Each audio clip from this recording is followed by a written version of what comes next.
Now, it's time for the Anchormen podcast with Matt Gates and Dan Ball.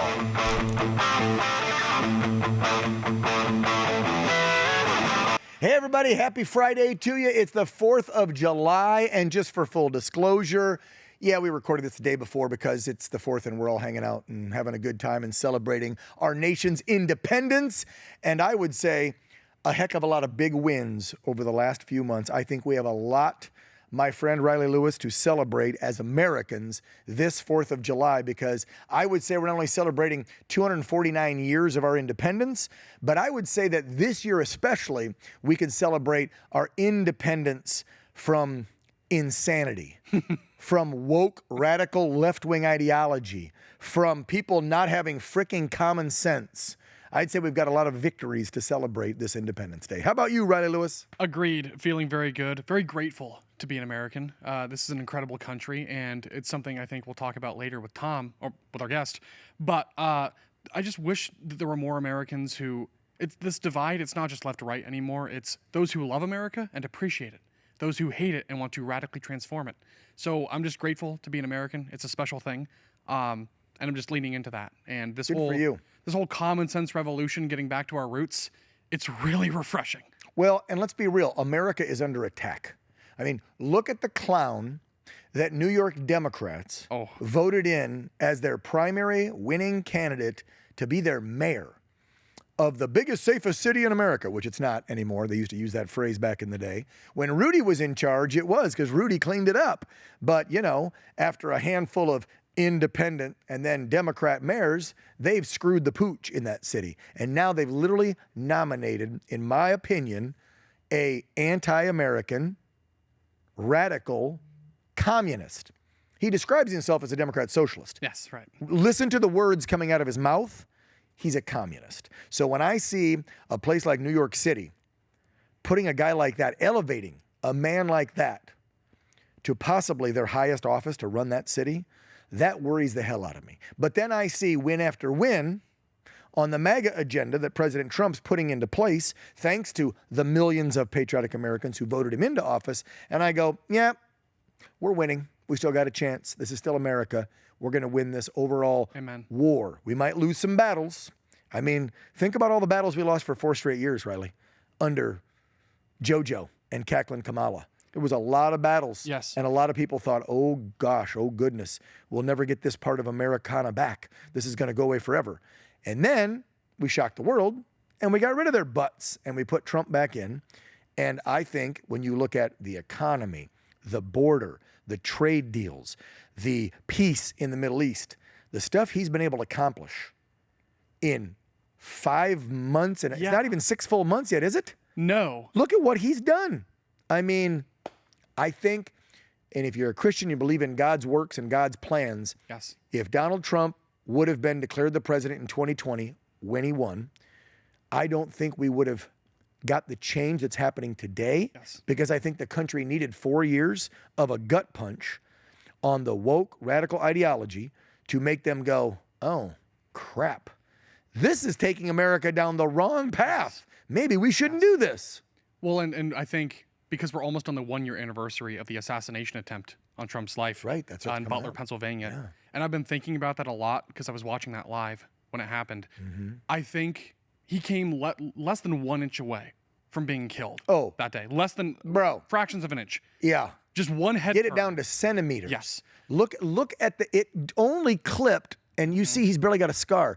It clipped here, and yet only turned to the right to look at the thing, but then he had to tilt. If he only would have turned, it still would have blown the back of his head off. He turned, and then he tilted, and that tilt left it just nick the ear. Again, no, but you have whether to you're a believer or not, you and I are, I believe somebody was pushing his head that way and this way. That's what I'm saying. Just think about it. It's either a 1 in a billion event or it's divine intervention. There you go. I'm going to go with the latter because I think God knew there's work to be done. Well, you're not going to go with the radical left's opinion that Donald Trump staged it all and they paid that kid to shoot at him, and then the Trumpster turned at the last second to avoid being killed by the guy they paid. You know that's a real conspiracy theory by the left out there, right? I do, and I remember when they first came out and said maybe it was a shard from the prompter or something, or from the Oh, class. that was It the wasn't media even a right off the bullet. bat. Remember that? Yeah. Yeah. The media didn't even want to give him credit that the man took a bullet and then stood up and said, fight, fight, fight. It was, well, we're not quite. I mean, jeez Louise. You know what kills me? You were talking at the beginning about this portion, and I think it's a very small portion. Just the media and social media makes it appear bigger. This portion of anti-American Americans. Isn't it pathetic when you meet a legal immigrant, right? A foreigner from another nation who came here for a better life, that loves this nation, that speaks so highly about this nation, more than like a natural born silver spoon Ivy League lefty, right? Somebody that grew up in Massachusetts or the Hamptons and then went to Harvard and thinks that America was never great. It's a horrible experiment gone wrong, built on the back of slaves. This country's horrible. 249 years of horrid lie. I'm so sick of hearing that crap. Yeah. That's why I'm excited about our guest tonight. Yeah. Because this is who I was just speaking of. Somebody that literally immigrated here from another country, Canada, and sounds more like an American patriot than half the whack jobs you and I interact with every day living here in California. Like seriously, right? We got what, 39 million residents in California. Completely. There are a lot of conservatives here, but there's a whole heck of a lot of wacko liberals. Yes. And you hear people all the time talking about this is America's horrible now and Trump's ruining this country and we're doing this, that, what. And then I hear songs and I see interviews from our guest tonight, or he comes on our shows here on OAN, and I go, that right there proves that the American dream is alive and well, and that young people and old people alike are still coming here and wanting to uphold our values, our principles, our morals, our ethics, and our patriotism. And that's why I'm excited to have this guy on tonight. I know you are, because he's a musician. Yeah. And that's your second love, right? Absolutely, it is. And to bring those two things together, this is what he sings about. This country, it's infotainment, sort of like the way that we do it. Infotainment. Absolutely. You're using my word. You're using true. my 28-year-old. Wait, I started using that word in 1993. It got me in trouble in the military because I was a journalist in the military, and I would tell my commanders that It got you in trouble? Oh yeah. Why? Old school commanders in the military didn't like that when I was on TV and radio for the Armed Force Radio Television Service, I would crack jokes at officers' expense, or I'd make fun of certain hierarchy in the military or political officials, and they'd be like, Airman Ball, shut your mouth, just broadcast, play the music, tell the story, don't ad lib, don't add stuff in. And I'm like, you got to entertain the troops while you're informing them, Sarge or lieutenant or captain. And they'd be like, shut your mouth, you just did it. And I'm like, no, it's called infotainment. And man, I used to get my hand slapped all the time in the military. Really? Yeah. Okay. They didn't like that in the early 90s. You didn't say that word. God forbid you try to entertain the servicemen. Yeah. All right. Well, our guest tonight, without further ado, let's get him on here for the next hour and just talk about being patriotic and the music that he's written and the dedication he has to discussing the hard issues that are dividing this nation these days. Yes. And I would say he was one of the first, if not the first guy, to actually break out as a rapper and start doing patriotic American rap songs. And now there's a bunch of guys and gals out there doing it now, but this is somebody who was mainstream and said a big, to use my old Sicilian, to the recording industry, to the media, to probably to the chagrin of some of his fans even, that went, what, he's a conservative guy? He's rapping about being pro-American? Yeah. He is. Would you like to, since you're the music guru and I'm not, would you like to intro our guest tonight? Oh, absolutely. A songwriter, a singer, an incredible artist, a true artist, which is rare in these times. Mr. none other than Tom MacDonald joins us now. Tommy, thank you for There he being here, brother. is. There we go. What's up, Big Tom? How you been, brother? What's up, guys? Thanks for having me back, man. Tom's been appearing. Has he done your show, by the way, your talk show yet? Not yet. Okay, well, I'm sure tonight we'll arrange that.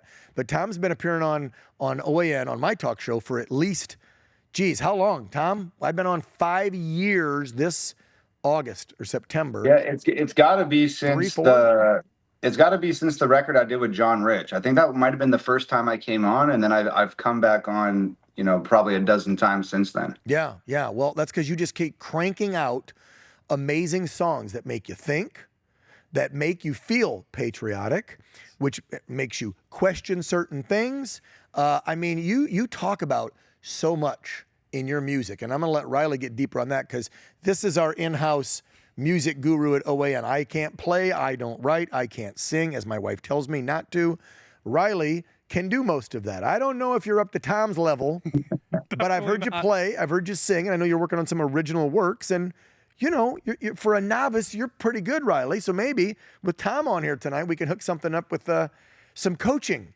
Yes, please. Get into his mind about how he does this stuff. So Tom, first and foremost, you heard me bragging you up that you're a Canuck, but I would never know that you're a Canadian originally because I thought, I mean, you talk to Tom, you listen to Tom, you see his songs, you see his posts, and I go, oh, that's an American. And he probably served, like I think this is a badass veteran who was born and raised, and he's got red, white, and blue running through his veins.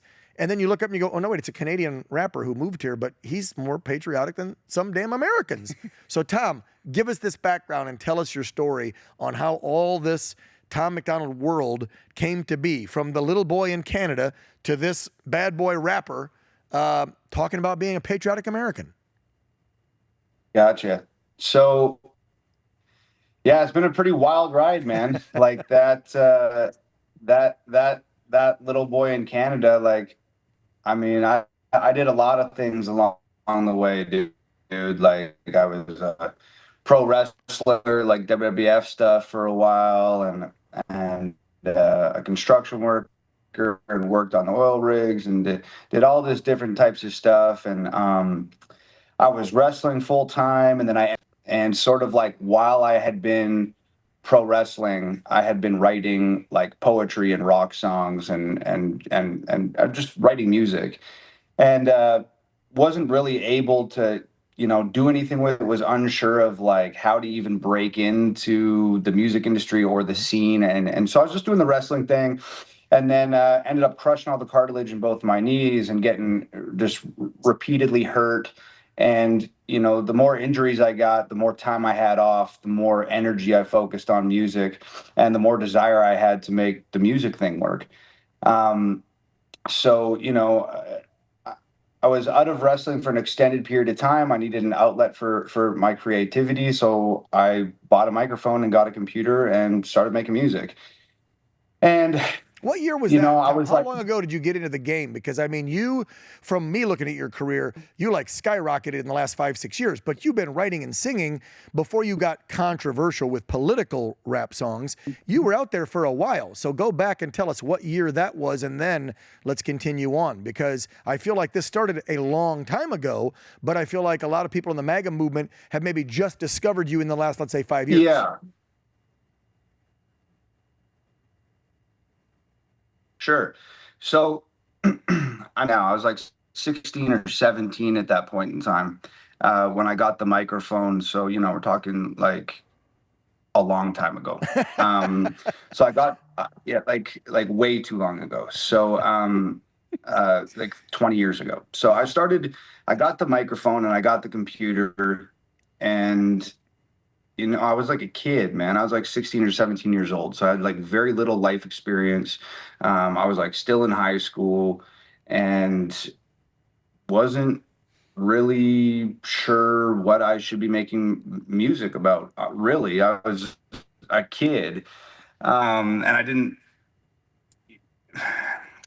maybe not that I didn't have a story of my own, but like I didn't think my own story was very interesting at that time. So I ended up doing what a lot of people do when they get into music, and that's like emulate their favorite artists of the time, because that's their inspiration, and that's really what they're like. I love what this guy's doing, and I want to be where that guy is, so I'm going to do what he's doing. So that at the time, I'm listening to like a lot of like Eminem and 50 Cent. And I was going to say, it had to be Eminem and 50 back then. Yep. Yeah, exactly. And Diplomats and G-Unit and stuff like that. A lot of gangster rap. So that's what I started making as like a 16, 17-year-old kid. And like, not only did that music not really represent or like resonate me, or resonate with me, but it didn't really resonate with the people that the music was reaching, probably because it was like disingenuous and like inauthentic and didn't come from the heart and didn't come from the soul. And it's like, you know, in a world that's like so full of, you know, just like manufactured, fabricated, like fake celebrities and stuff like that. You find yourself like repeating those same patterns because that's what you're emulating, when really all you have to do is be honest and be genuine and be authentic, and you'll cut through all that noise. But I was a kid, so I didn't understand that at the time. So I was making the type of music that I was making, and it was sort of like, if you listen to mainstream hip hop, man, and like there's a lot of things that get glorified and romanticized and promoted that are like can have a super negative effect on like especially like a young kid's life. So you know, like I'm hearing these guys like talking about like, drinking and partying and drugs and selling drugs and it's bees and this cars and N-words money, that and hoes this and drugs that. That's all that the majority of it's about. Let's be real. Yeah. It's just like it pretty much just like glorifies or encourages like poor moral standard, which is like pretty up. But looks like we lost Tom there. Signal. I mean, I know he lives very rural, Southern California. He never tells where he's at. Obviously, I don't either, because we both have lots of haters that might come for you. So I know he's rural. And I know when he first started, even tonight, he was telling me he was having some signal issues getting in. And this happens when he comes on the talk shows too sometimes, because he likes being out there. And I agree. I like being away from people, especially if you live in California. Completely. Because everyone's packed in like sardines. So you get out just even a little bit out of the city and it's quiet. I think he's way out of the city though. And that's why we lost him. So guys, when you see the signal, when he's back in, just let us know. Do we have him yet? Is he good to go? Okay, I think he's back. I think he's moved location on the ranch, and we've now. Yep, there he is. He's outside. Okay. The signal looks better. Oh, we can hear him. We can see him. Tom, we got you. Okay. perfect. Let me try and remember here. You were mid-sentence about when you were that young dumb kid idolizing stupid gangster rappers that only rap about, well, let's be real, B words, N words, hoes, drugs, and booze. And so let's take it from there. And when did that young dumb kid, Tom MacDonald, decide, I'm not going to be that young dumb kid rapping that way, getting into the drugs and stuff? I know you had some bad years too, where addictions took over. So kind of take us from there and let's spring forward. Yeah, I wish that kid was smart enough at that time to sort of make those decisions for himself. But what ended up happening was, like, not only was I emulating the music that my favorite rappers were making, I started emulating the lifestyle that my favorite rappers were conveying in their music. So I started drinking really heavy and partying a lot. And in a way, it was sort of just like strange self-fulfilling prophecy, where I started like making music about this stuff. And then I started living the songs that I was writing and the songs that I was emulating, which, led me down this just really, really dark path. And it essentially like culminated when I was like, I don't know, I must have been 20, 21, around 20 or 21. And, like it was pretty ugly, man. Like I'd when I went to sleep at night, like I'd go to bed like 3 or 4 in the morning. I'd put a 6-pack of beer next to my bed. I'd wake up the next day, and the first thing I'd do is just like reach over and grab a beer, and I'd drink a couple beers. Then I'd get out of bed, go eat breakfast, like whatever, and then get back at it. And I was friends with a lot of the bartenders in town and stuff, so I go to the bar for lunch. There was a place that had like a $5 menu. You could get burger or pasta or whatever you wanted for $5. So I used to go there with $5, and I knew the bartender, so she'd pour me some shots, get me some beers. I'd eat some food. By the time I'm out of lunch, I'm on the phone with my buddies. What's going on tonight? Let's rock. So I'd go out, and this cycle. I didn't even realize that I thought I was just having a really good time. I didn't realize that this cycle had become like an addiction. Yeah. Where was this going down, Tom, by the way? Was this up in Canada or when you'd moved down to the States? This was in Canada. Okay. This was in Vancouver in British Columbia. Okay. So it's sort of like one of the more metropolitan areas in Canada. So that had been going on for like years and years and years. And Wow. and I'm making music, dude. I'd get home and I was super functioning. Like I'd go to work and do my thing. And so there was nights I'd record music when I got home from the bar or whatever. I'd wake up the next day and pop on my headphones and hit spacebar and see what I recorded last night. And I like literally couldn't understand anything I was saying. Like I was just totally Wow. just gone. And then one night, man, it was pretty much like out of a movie. I was laying in bed and it was after the bar and probably about 3 or 4 in the morning. And I kicked my feet over the edge of my bed because I was going to get up and grab a beer or have a cigarette or something. And I just remember like I got up and sort of leaned over and like the whole room like moved with me. And it was like, it was beyond like drunk spins. This was like some sort of like adverse reaction to like maybe some pills I was taking combined with like alcohol or sleep deprivation. Or I'm not exactly sure what happened that night, but it scared the out of me. And I remember standing up and thinking like, what is going on right now? And my heart is pounding and I can hear my heart in my ears, boom, boom, boom, boom, boom, boom. And I'm like, oh my God, I'm going to die. I'm going to have a heart attack. Like what's going on? So I beelined for the bathroom. And I've heard people say this before. I never really fully grasped what they're saying.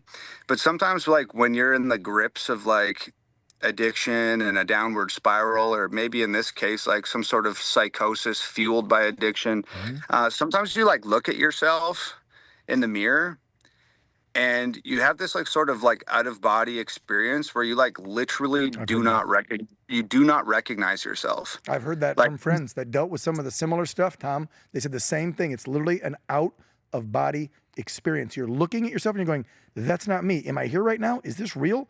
Like you don't get it. I've heard that from people that have been, whether it's drugs, alcohol, sometimes just stress, just having, a lot of mental stress, and they have that out of body experience. You add the addiction on top of it. I got goosebumps just by you saying that. I've told people this story many times over the past 10 years, and I've never had anybody say, I've heard that before. I know what you're talking about. That's crazy. That's crazy. I've had friends and family say it. It hasn't happened to me, brother, but I've had friends and family literally say the exact same phrase you've said. And I'll bet you right now, and thank you for opening up on this podcast, because let me tell you what, somebody watches this, and my hope is a young person, or whatever age, but a young person that's impressionable, especially somebody trying to get maybe into the recording or entertainment industry that's falling onto the same things that Tom did. Maybe this is that wake-up call for you folks if you're watching. Did you hear what Tom just said? If you're having those issues, if you know you're in the grips of an addiction and you're having those out-of-body experiences, like, where the hell am I? What the hell? This happens to other people. Get help now. All right, Tom, I don't want to capitalize on your time. Get us then from that distraught kid who had an out-of-body experience, who was hooked on booze, who's living in Canada. How do you come down to America and become one of the biggest, badass, patriot rappers for America? That's what I want to know. This has to be a great story. Well, man, from that day on, things took a huge turn in my life. I haven't drank a beer, since that day. Wow. Or smoked or partied or anything like that. Essentially, I had this like massive sort of mental unraveling, and I called my mom that night. I ended up laying on the floor that night, and I had a note on my chest that I scribbled out with my name, my parents' phone number, and their address, because I thought I was going to die.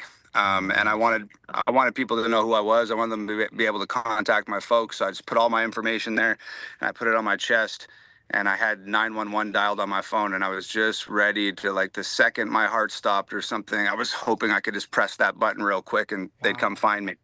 So it was pretty grim. And then, I lived in this dark hole for a couple weeks. I wasn't eating, I wasn't sleeping, I wasn't anything. I'd lay in bed with my laptop on, some late night show. I'd have a phone next to my head on the pillow playing a podcast. I could not deal with silence. I was totally out of it.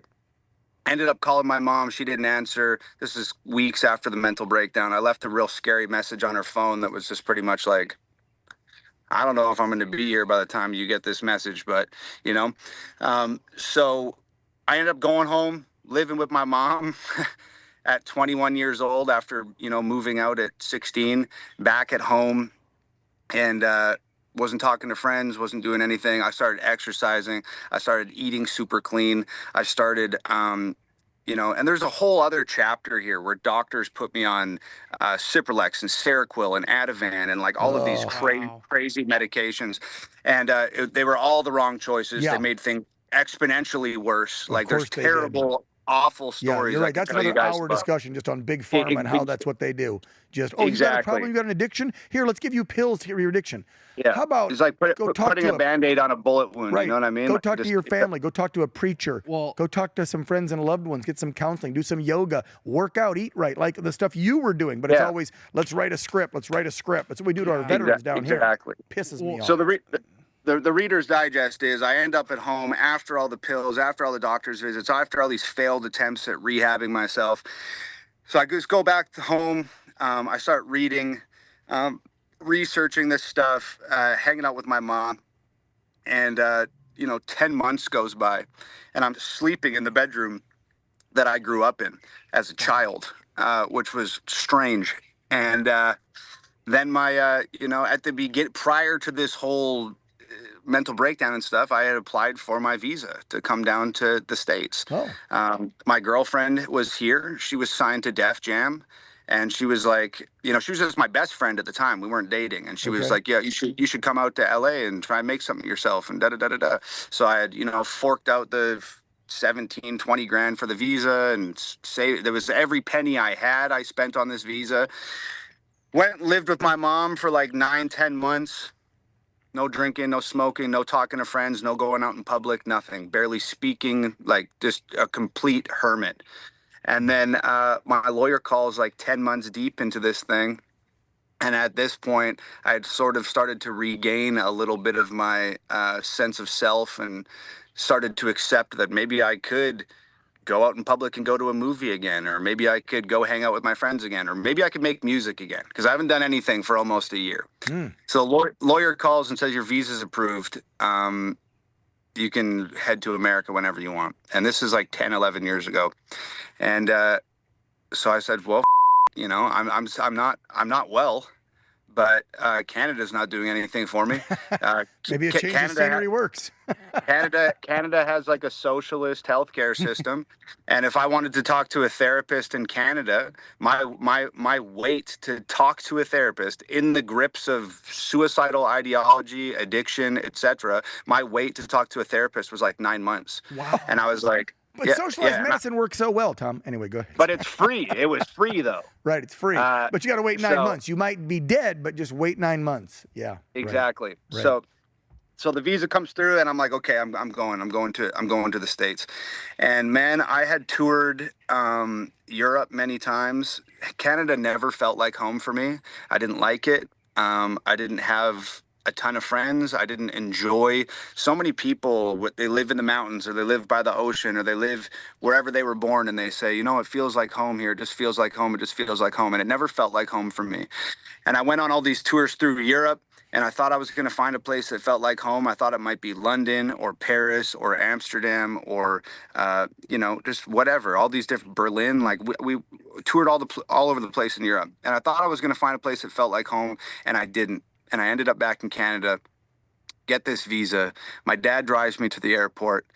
I spent every penny I had getting this work visa to come to the States. So I have nothing. I'm literally flying into America with nothing. And my dad drives me to the airport, and we're standing outside, and he takes this wallet out of his back pocket, and it was my grandfather's wallet. And there was $700 in it, and he handed it to me and said, you got one job when you get to America. That's to live up to your potential. The American dream's still alive. You just got to be willing to work for it. And I hugged him and got on the plane, and that was 11 years ago. Wow. Wow. Wow. And came here, man. Boom. And that's just like, that's why I make the music that I make. Like, I can't stand it when I turn on the news and I see people burning flags and looting stores and trash talking America, because as somebody that came here with absolutely nothing but a dream and work ethic, this country and the people in this country have embraced me and allowed me to chase and realize a dream that I've been wanting to accomplish since I was a child. And I don't think that there's anywhere else on the planet that would be possible. I'm getting like misty-eyed even talking about it Dude, now. you're getting me misty-eyed over here. What are you talking about? I got goosebumps. I got glassy eyes now. This is, see what I tell you. Yeah. This is why I thought having Tom on, and there was several people I was looking at for a 4th of July show, but I thought, how about someone that isn't American born, that isn't a military veteran, that isn't a big mouth American patriot, but somebody that came from another country to find that American dream, found it, crushed it, is crushing it still, and is still so appreciative and will not trash talk this amazing nation. We all know that it ain't perfect. We all know we've got a jaded past. So what? Overall, go find me another place that somebody with $700 and a dream can then become a multi-recording millionaire artist that people now go, holy crap. And we're going to play some of these songs because I got about 5 or 6 that I really want to show off of Tom's, because I literally listen to his music, my buddy Aaron Lewis, John Rich, these guys that write songs about being patriotic, about being an American, that really just get the juices flowing. And Tom does that with his songs. And it's just incredible, brother. I just, by the way, I know you've opened up. I just want to say God bless you, truly. I can't imagine that was easy. It sounds like you've been through hell and back, quite honestly. So just God bless you for that. And I think, to Dan's point, a lot of people who grow up here just don't understand how precious and special it is. They take it for granted. Yeah. And sometimes it is, a lot of times it's the people who've been other places around the world, whether it's South Africa, Latin America, China, whatever it is. They see in America what it truly is, and people, maybe the people who grew up here are just too close to it to recognize it. He's from Canada. It's like it's a third world country. No, it's no, our of nice, course, I know. it's I our know. nice Canadian neighbors from up It north, is. eh? Totally. I mean, right? It's not like Totally. everybody goes, oh man, you're living in, El Salvador. No, you're living Whatever in it is. Canada. Whatever But it is. even he got that the American dream, and it's a place where you can accomplish anything you want if you put your mind to it and you got some damn good work ethic. You Amen. can get there. All right, so 10, 11 years ago, you get here and you go for it. Did you go mainstream at first and then broke away from record labels when you realized it was so corrupt and full of BS? Or how did you get to become the guy you are today, where, let's be real, Tom, the songs you're making, like, and I'm going to throw a few of the names out, and we're going to play some of these videos, like I said, because I love, and again, I love so much in your catalog, but American Flags, Heroes, God Mode, Your America, American, Snowflakes, In God We Trust. These are just a handful of titles Tom's cranked out in the last 3 to 5 years. And there's so much more in his catalog. So get us up to date to the America First Tom MacDonald music. Gotcha. Well, after coming here and being afforded the opportunity to do what I'm doing on such a high level, like, every day I wake up and ask myself, how can I make myself useful? How can I give back to the place that's given me so much? And the songs that I'm making and have been making with my skill set, I feel like that's the best way that I can give back, is make music that speaks for the people, and give music that and make music that glorifies the country and the dream. Nice. And the way of life here. So it's really bizarre that sometimes these terrible, awful things happen to you, whether it be a car accident or getting sick, or in my case, having this like big mental breakdown and fight with addiction.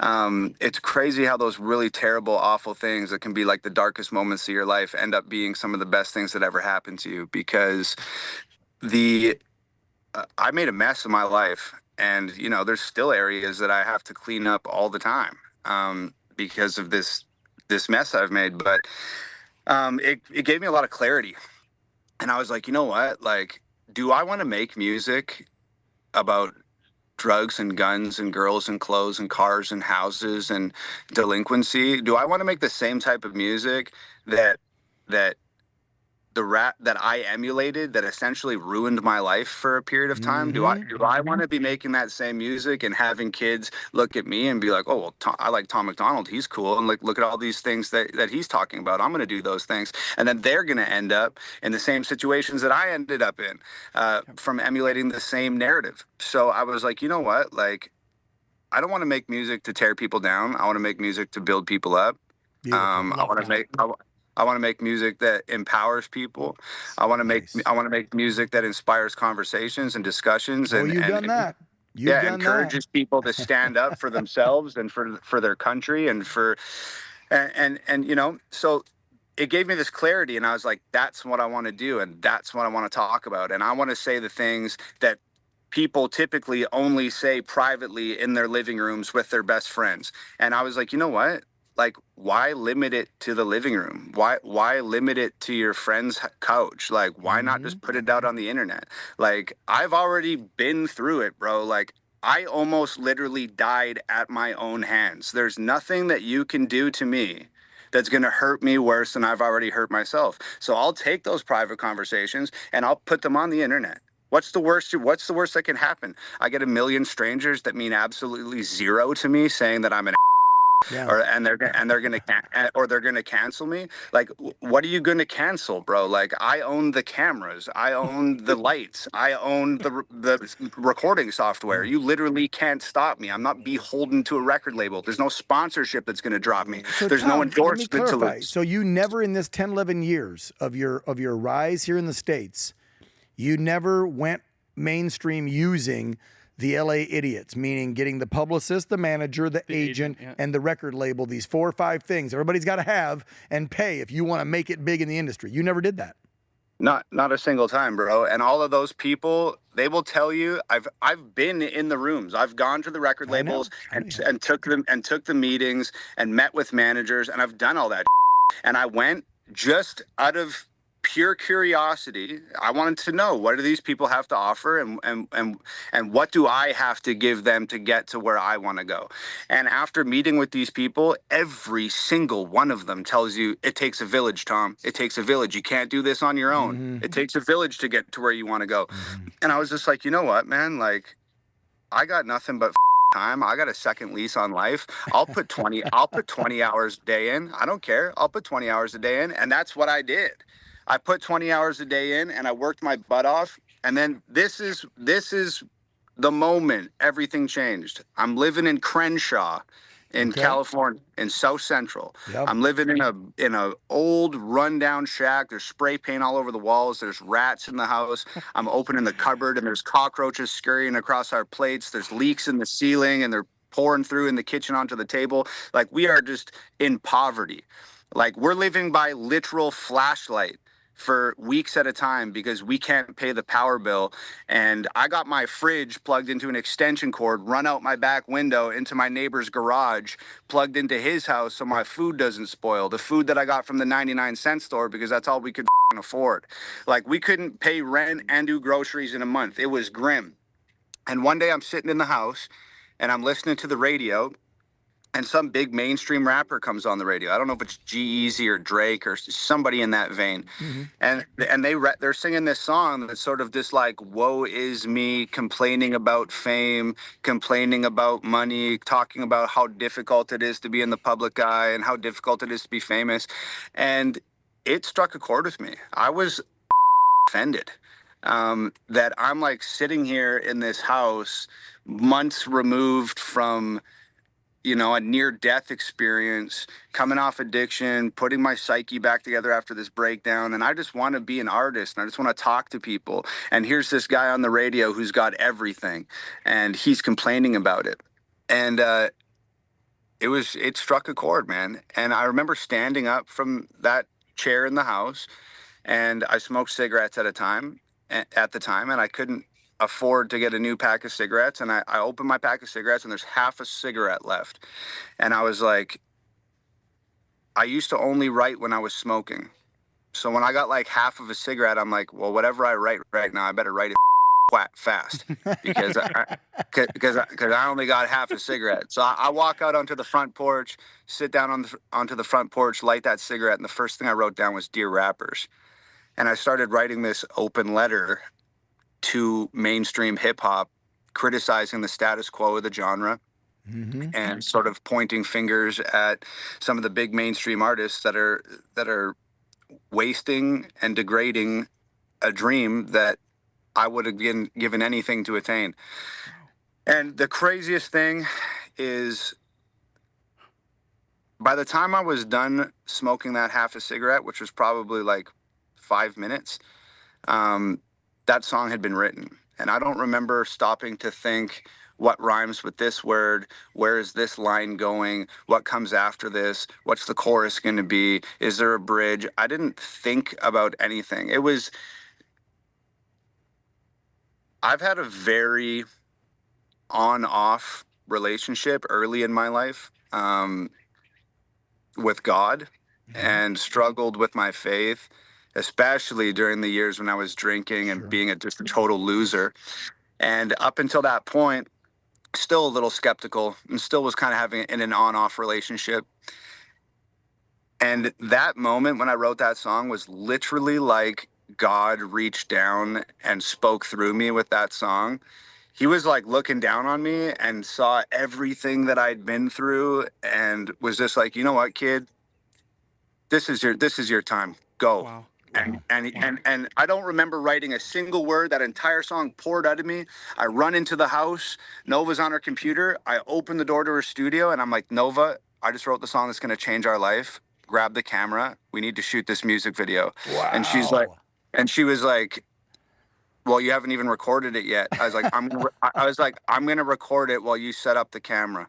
So while Nova's setting up the camera, pulling down the backdrop, we got one $20 light from Amazon with a piece of red plastic over it.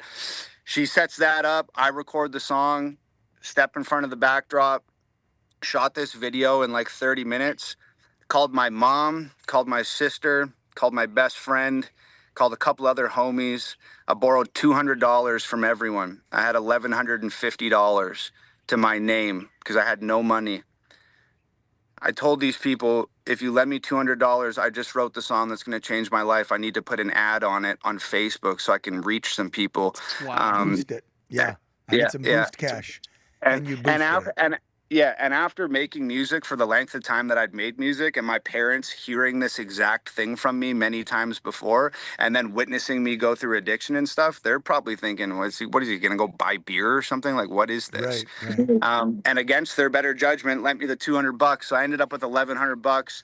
The next morning, I put that video on Facebook. I put that $1,100 on the boost, put the video on YouTube the same day. And the next day I woke up and it had over 1 million views and our entire life Whoa. How changed. about that? You went viral just and now like that. he's viral. Everything he puts out. Wow. He has millions of subscribers on his YouTube page, millions of followers on social media. Every time he independently puts out a new song, millions of people share it, download it, and spread it. And he doesn't have to use anybody in the recording industry. But this is another reason, besides the music, which we got to get to for around a time. I want to play some of these music videos. I have to ask though, Tom, were you surprised by that it just blew up that quickly? When I was sitting on that front porch, man, like I said, it was literally like God like looked down and like spoke through me that day. And when I got up off that front porch, I knew it was the one. Like, this is going to be a hit. I have an email on my computer right now from 2016. I sent the song to my best friend when I recorded it, and the subject line of the email just said, "This song will change my life," and I sent it. Wow. Like I just knew it was like the first time, like, and that was when my faith was restored. After Tom, how many top 10 hits have you had on iTunes, Apple Music, whatever the downloads? Because I know you've been in the top 10 so many times, I probably can't even count. How many in the last 9 years? I got about 60 number ones on Billboard. 60. Did you say 60? Yeah, 60. 60 in 9 years. From a guy who 10 years ago almost died, didn't know what the hell he was doing in life. How about that? The American dream is alive. And Tom MacDonald is one of the prime examples. And by the way, you don't need the woke entertainment industry to get there in this day and age. You can do it by yourself. Obviously, he had his girlfriend and help behind the scenes, but I'm just saying, you don't need that machine, that evil machine out in LA or New York that tells you if you're trying to get on Broadway or on the little screen, the big screen, or record and be an artist, whatever it may be. They always tell you, you gotta sell out, you gotta have us. No, you don't. You don't need them. They're evil. They want you to, what's the one in Aaron's Country Boy, right? That he had a couple of the old timers sing with him, talking about, you know, you gotta get rid of that wife, get rid of them friends, you gotta lose a few pounds, you gotta do what you gotta do if you want to make it big. Well, no, you don't. Well, that's what I imagine, Tom, is that you go to them, all these big wigs, and they tell you it takes a village. They try to sell you on this ultimately because they want to control you and your vision. So to think, how liberating must it have been for you to think you're doing this on your own 2 feet, God willing. What was the next big hit after that one? And then I'm going to play some of these hits that I love. What was the next big one after your little note to the rappers? Well, I did Dear Rappers, and then sort of the narrative was because I was criticizing the status quo of hip hop, like a lot of people, like I wasn't even really hip to like the woke at the time. I was just doing my thing and it just was what it was. And I just wasn't really thinking about it. And then like a whole bunch of people after that video blew up were saying like, oh, this guy's a racist because he's attacking black rappers. And like my whole thing was like, I wasn't attacking rappers of any particular color. I was attacking rappers of a particular content. Yes. And like, and if that makes me like a racist, then I mean, I guess it is what it is. So my follow-up, so I had this call and response with the audience where I released Dear Rappers and they're like, you're a racist. And I'm like, okay, here's White Boy. And they're like, oh, this guy's like doing all of this. This guy's doing all of this terrible stuff and he's not allowed to say it. And I'm like, okay, here's Politically Incorrect. Yep. And then they're like, this guy's corny. And I'm like, okay, here's a song called I'm Corny. So it was this big conversation in real time, which was like me versus the internet.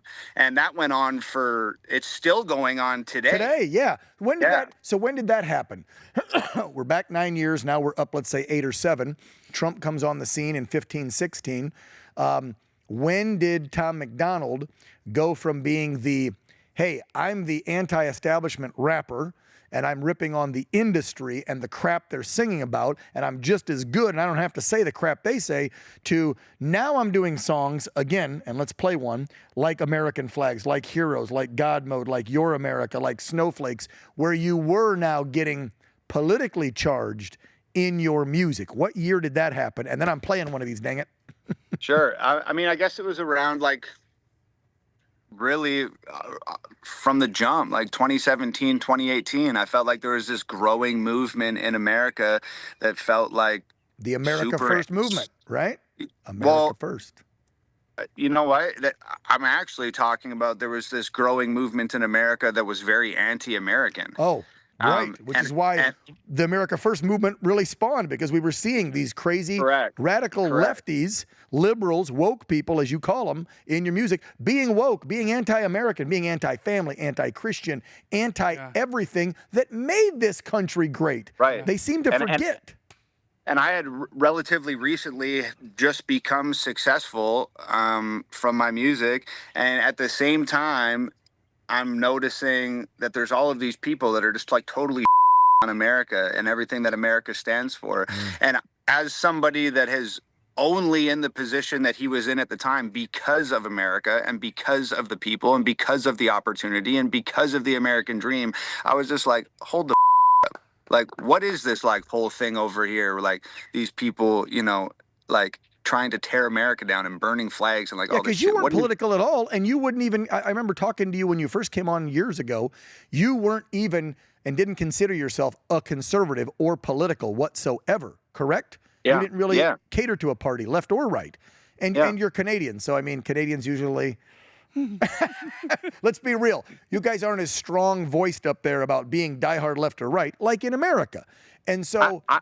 I honestly think I maintained like a really, it's weird, man, because I'm just like, a lot of the things that I'm saying and a lot of the things that I'm doing, to me, this is just like common sense. This is just regular thought type stuff. That's right. And it just so happens that the conservative side of the spectrum or the Republican side of the aisle, they align with just like regular common sense. Right. So, so I sort of like fell into that lane a little bit, not really because I was subscribing to anybody else's belief system, but just because the belief system that they had established all of a sudden seemed like it really aligned with my own. It was and so then bad, crazy that you couldn't help but go, wait a minute, this side, because you say it in a bunch of your songs. You're like, I didn't even know what the woke left was, and then I looked, and you're rapping about it going, hey, I wasn't even conservative. I wasn't any of this, but then this side is so crazy that you pushed me over this way. Yeah, it's like I just want to push myself away from that, and then I just ended up, over here. Yeah. And then when homeboy there got up on top of the storage container and shot Trump, that's when I was just like, yo, these people, that's my guy, like, let's ride. Yeah. So, and then you missed, and that was a badass song. That one hit hard. Yeah. You missed. All right, let's play one of these quick. American flags. Which one? You like that one? Yeah, okay, well, it's the 4th of July. Let's start with American flags, and we'll get down the list here and see if we can play a few more. We'll do maybe, 30 seconds, a minute of each of these. I just want folks that don't know Tom's music to hear a little bit, to see a little bit who this Canadian-turned-American patriot is, because I want him and his story to not only resonate with millions of patriotic Americans, but maybe some of the folks out there that are on the fence about being vocal about being a patriot, or immigrants who've come here about being vocal about their love of this nation. Look what this country did for this guy. It can happen to you too. Just be a patriot and believe in the American dream. All right, roll American flags, guys. My people of this country, and we're under attack. They banning us, they cancel us for speaking the facts. If you man enough, come stand with us, take USA back. And every time we pull up, all you're gonna see is American flags. American flags. American flags. And every time we pull up, all you're gonna see is American flags. Wow. Now, again, look at the images. Listen to the writing. By the way, the talent, you got that, Tom. We all know you can rap. But just think about that, right? Not a native born, not a veteran, a guy who moved here, loves what America did for him, rapping and not using any N-words, B-words, talking about slinging drugs, talking about banging hoes. No, how about love of country? And yeah, throwing a little shade on the woke censorship mafia that's out in this country these days. But great one there. Let's do another one. How about that in the last 10 minutes we got with Tom? You pick. What's the next one? I know we've got a list. What do you want to hear? Ooh, I kind of want to go with In God We Trust. Okay, let's do that one. And then we'll have Tom pick out of the list we've got. Let's do In God We Trust next, guys, in the back. They separate us from our neighbors and they call it social distancing. It's actually a bigger plan. It's called social conditioning. They took away our privacy. There's always someone listening. The elections planning riots for the citizens. The government has always lied, it's history repeating. But the problem is the schools dumb you down so you believe them. If you try to speak the truth inside a tweet, then they delete it. Whole administration Satanists who claim they praise in Jesus. Every year there's a new name for enemies that we're facing. It's Al-Qaeda, then ISIS, and now American patriots. Who would have thought those who love the country the most would be hated on by folks who call America home? Both political parties are equally just as evil. They've been working for themselves, don't give a damn about the people. Black, white, yellow, brown, humanity needs you. Cause united we stand, divided they will defeat you. The man on the news says the problem is me. I'm just a small town boy with big American dreams. The world's going crazy and they lying to us. Don't know who to believe, so in God we trust. Y'all missing what was written in them pages. That was history they wrote, now you wanna change it. Amen. You racist, you hate this. Why you want us all to be locked up in cages? I can't stand the left, everything they say's depressing. Ship them to the Middle East, they can learn oppression. Believe me, I mean this quite literal. I love liberty, but I liberals.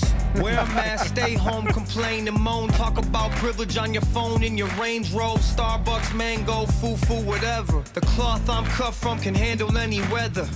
You just paper in the rain, we ain't the same. Stand for the flag, only kneel when I pray. Yes. I just pray we go back to the old days, land of the free, home of the brave. The man on the news says the problem is me. I'm just a small town boy with big American dreams. Oh, love that one. All right, it's Tom's choice now. Wow. Let me tell you a couple of the ones I picked, and then you pick which one. So, American Flags and God We Trust. I know that we have 5 more queued up, but we're going to run out of time. We have America, we have Heroes, we have God Mode, Your America, and Snowflakes. Tom, which one do you really want to show to our audience here at OAN? I mean, just in the spirit of 4th of July, like, let's do Your America. Okay. Nice. Guys, this is Your America by Tom MacDonald. Roll it. They're screaming that they hate America and we're the reason. If you don't feel safe, then stop defunding the policemen. You calling us extremists because our words have hurt your feelings, and we're sorry we can't hear you over the sound of our freedom. Y'all been filling up our classrooms with drag queens for kids. We think it's not appropriate, you tell us that it is. The complexities of gender and children won't ever mix when there's school shootings by women whose pronouns are him, his. I'm not Republican, but keep it 100, they making sense. The most destructive ideologies are coming from the left. I think Black Lives Matter, they think white lives matter less, and LGBTQ turned into WTF. Dear Democrats, I don't have nothing against the liberal, but the people representing you are communists and criminals. They've been starting World War III, we shipping missiles still. They don't want America great, they want it miserable. You can try to burn down the city, scream at the top of your lungs till you're dizzy. You can cancel everything and everybody in it, but it's not your America. You can burn the flag, get aggressive. You can wear a mask and pretend you're progressive. I got my First Amendment, don't forget I got the second. It's not Your America. I'm hearing words I never heard in life. Kids go to school to learn, never make it back home, they get murdered like who's Men used to fight wars, and now they make memes. Make I mean, memes. Tom, Wow. the writing. That's a heavy brother. line. The writing. Yeah. Again, Wow. I go back to, does that sound like any of the mainstream rap you hear today or you've heard for the, and I grew up, obviously, I'm 51, so I'm older than both you guys. I remember when gangster rap started. Okay, NWA. I listened to them back when I was a teenager. Shh, don't tell your parents. Like, we had to hide and get our cassette of NWA and play it. Oh my God, you know what's with attitude. I mean, Well, and back then it was rapping about, cops and drugs and hoes and whatever. Not much has changed in 20, 30 years. But Tom is changing the game. This stuff makes you think. It does. The irony. I remember. It's not just mindless crap. I think the first album I ever heard rap was the Eminem Show. And looking back on it with Till I Collapse and stuff Without Me, and it's like you can tell he's trying to land punches and go hard in the paint, but it feels a little. Didn't you give Slim a little shady Yeah. in one of the songs? What was the one where you gave him a little shade? You threw shade on Slim. I've done it a bunch of times, dude. But you had one dedicated to him, didn't you, in the albums? I swear. Yeah, right? well, yeah, like to me, like it's weird because like my first rap album I ever heard was like Tupac, All Eyes on Me. Yeah. Okay. And, I remember that one too.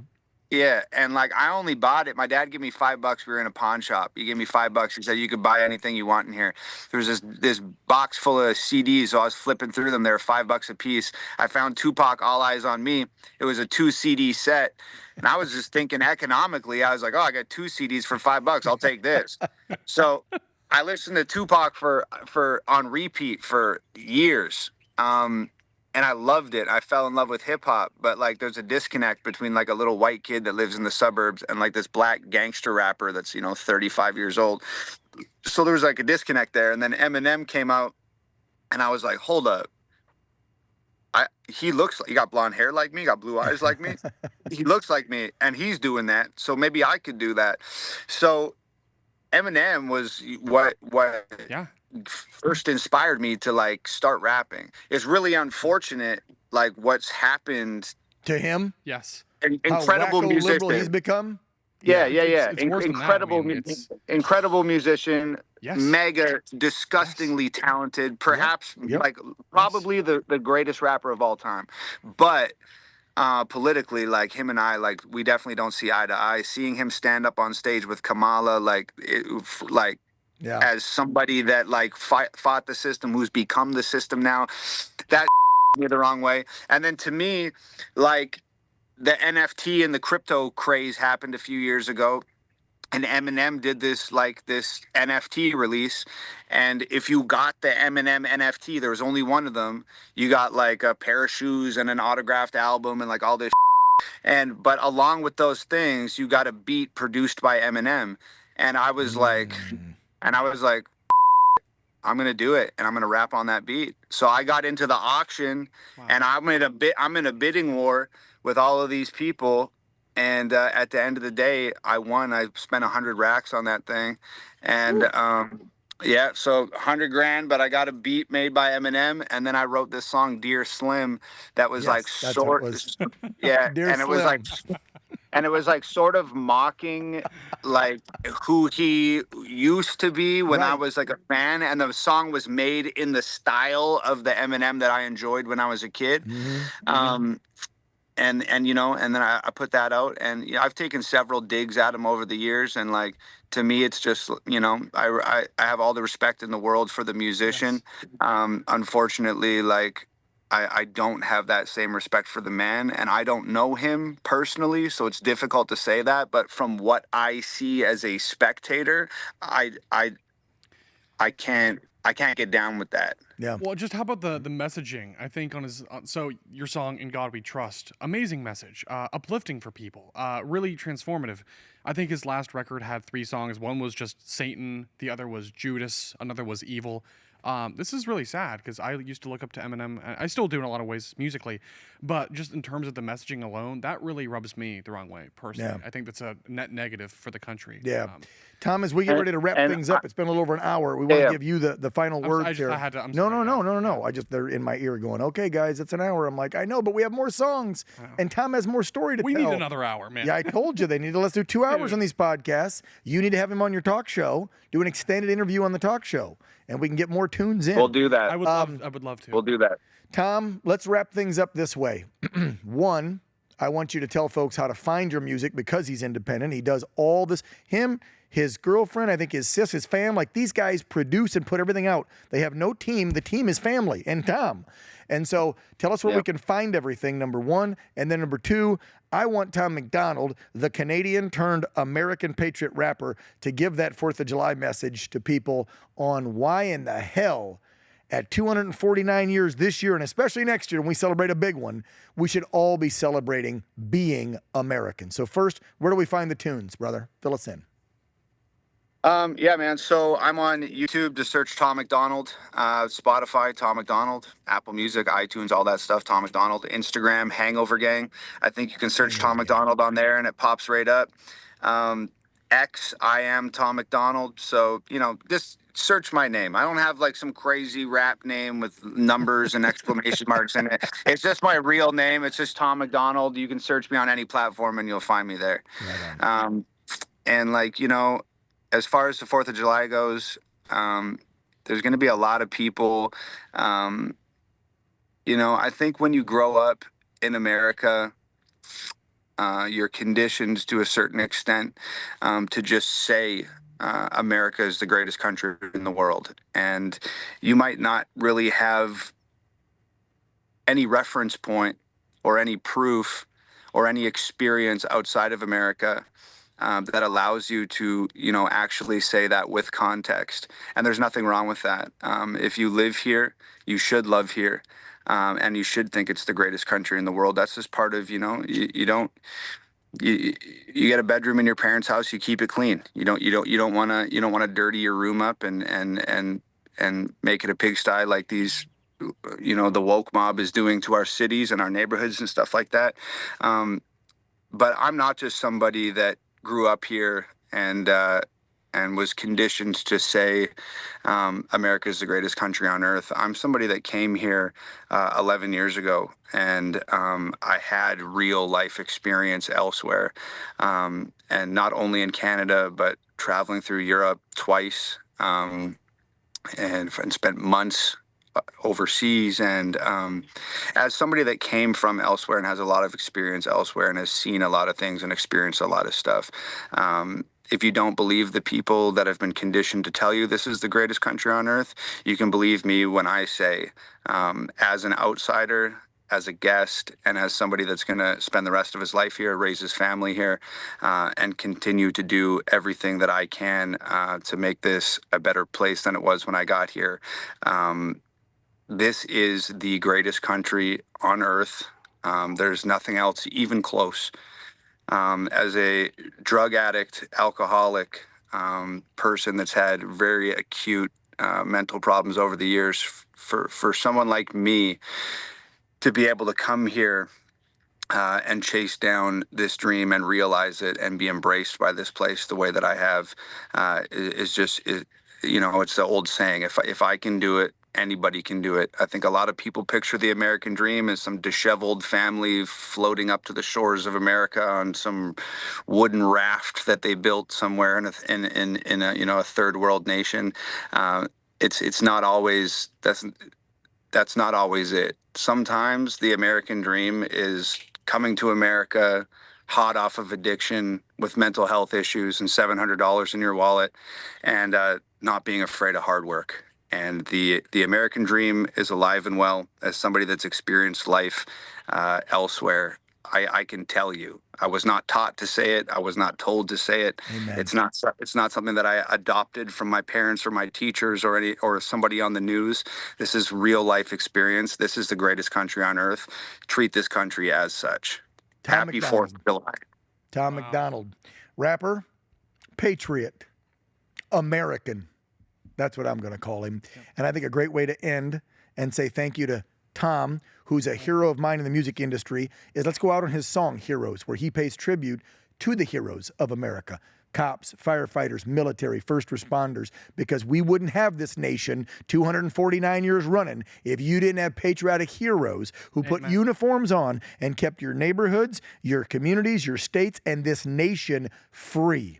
Amen. So, Tom, we'll sign off with you, and we're going to roll Heroes. God bless you, brother. Have a wonderful 4th of July, and thank you for sharing your story, man. We love you. Happy 4th, guys. God bless. Yep, God bless you. Wow. Riley, any final parting words before we roll Heroes? I just want to say thank you for everything, and I'm just that was really incredible, very inspiring, and it's nice to get some perspective because I was born and raised here, and I do truly feel this is the greatest country on earth. But it's nice to hear it from someone who's been elsewhere because I haven't. So this is why I picked Tom. I told you I could have brought. We could have got a 4-star general. We could have got a Navy SEAL, totally, you know, Medal of Honor recipient or something. But I thought, how about somebody who understands? And the whole thing of us getting independence from that king 249 years ago, and to keep from socialism and communism creeping in, you need people that are either born or come here that realize it is the best nation, it is an experiment, and if we don't have brave patriots willing to keep fighting for it, we could lose this experiment. So... And that's the thing is, if we're not willing to fight for it, we can and will lose it. And this country... We're fighting with our microphones. He's fighting with his microphone, just in a different way. Amen. Yep. God bless you, Tom. Everybody, thanks for tuning in. We got to do the real quick housekeeping. Thanks to Grunt Style for being one of our sponsors of the Anchormen podcast. We love the folks at Grunt Style and their foundation helping our veterans. Check out Riley's show, 6 p.m. Eastern. Mine's 8. Matt Gates is 9. And then Chanel Rion after that. We have a great primetime lineup. Obviously, you can check out OAN at OANN.com. That's the website. Sign up for the app. We're on all kinds of new carriers now, Spectrum and Dish and Sling TV. And there's more coming in the months to come. We're working on new deals. So follow us, check us out, and spread the word about the One America News Network. Riley, final word to you, brother. Like, subscribe, leave us feedback and comments online. We do read them, and we don't have a guest yet picked out for next week's episode, so if you have ideas, we want to hear it. So please, again, let us know, and if you have questions, comments, whatever, just let us know. This is a community. We're all in this together. Yes, we are. As Americans, so please, let us know. And we leave you with Tom MacDonald's Heroes, folks. Have a wonderful 4th of July holiday weekend. There's too many songs about diamond teeth and gold chains. Too many rappers who still glorify gangs. There's way too many rhymes about codeine and women we'd like to bang. I just wanted to make a song to say thanks. Thank you to the cops who really trying to make the world a better place, risking their lives to keep a man they never even met safe. They ain't trying to kill your kids or lock their father away. They got families who need food on their plates. And thank you to the firefighters. Whenever I hear sirens, I pray. It takes a special kind of man to run toward all the flames. When we see smoke and we need help, the fire can't be contained. They running in while everybody runs away.